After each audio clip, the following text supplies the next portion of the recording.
Hi friends, good morning. ఎలా ఉన్నారు అందరూ?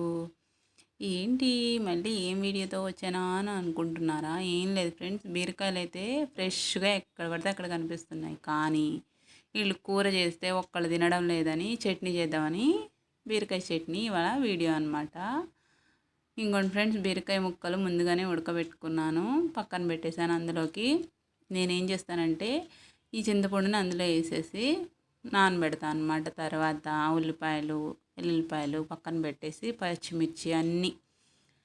పచ్చిమిర్చి కరివేపాకు ధనియాలు అన్నీ వేయించేసుకొని పక్కన పెట్టుకున్నాను అనమాట. నేనైతే ముందుగానే రోలు కడిగి చక్కగా పెట్టేసుకుంటే అది ఆరిపోతుంది అనమాట. తర్వాత దాంట్లోకి ముందుగా వేయించి పెట్టుకున్న ఈ పచ్చిమిర్చి అంతా, కొత్తిమీర, పచ్చిమిర్చి, కరివేపాకు అన్నీ వేసి ఫ్రై చేసుకున్నాం కదా, దాన్ని తీసుకొచ్చి మంచిగా పేస్ట్ లాగా మెత్తగా నూరుకున్నాను ఫ్రెండ్స్. అదేంటో ఫ్రెండ్స్, నాకు మిక్సీలో పడితే అస్సలు నచ్చదు చట్నీ అనేది, ఎందుకో తెలియదు. ఇట్లా అలవాటు అయిపోయింది. కానీ ఏం చేస్తాం, ఇట్లనే బాగుంటుంది. కానీ తినాలి. కానీ ఇది అలవాటైన వాళ్ళు మిక్సీలో తినలేదనమాట.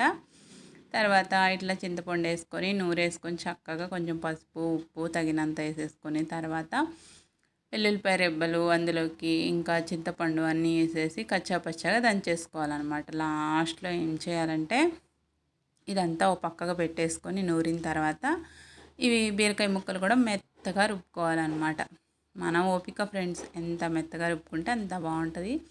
బీరకాయ చట్నీలో నేను ఎప్పుడూ ఒక్క టమాటా అయినా వేసేదాన్ని, కానీ ఈసారి ఏంటో అసలు ఏ బుద్ధి కాలేదు టమాటా. ఇది అచ్చంగా చేసిన బీరకాయ అనమాట, నేతి బీరకాయ కాదు ఫ్రెండ్స్, మామూలు బీరకాయ చట్నీ అనమాట.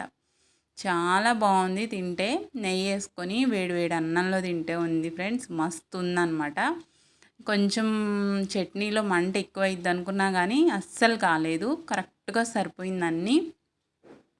కొంచెం స్పైస్ ఎక్కువన్నా మా వాళ్ళు తినరు అనమాట, అందుకని బాగానే సరిపోయింది. అసలు పచ్చడి అయితే సాయంత్రం కల్లా అయిపోయింది అనమాట. అంత బాగా నచ్చింది అందరికీ. మీరు కూడా ఇలాగే ట్రై చేయండి. నా వీడియో నచ్చితే లైక్ చేయండి, షేర్ చేయండి, సబ్స్క్రైబ్ కూడా చేసుకోండి ఫ్రెండ్స్. ముఖ్యంగా చెప్పడం మర్చిపోయా, లాస్ట్లో అన్నం కలుపుకొని తినండి రోట్లో.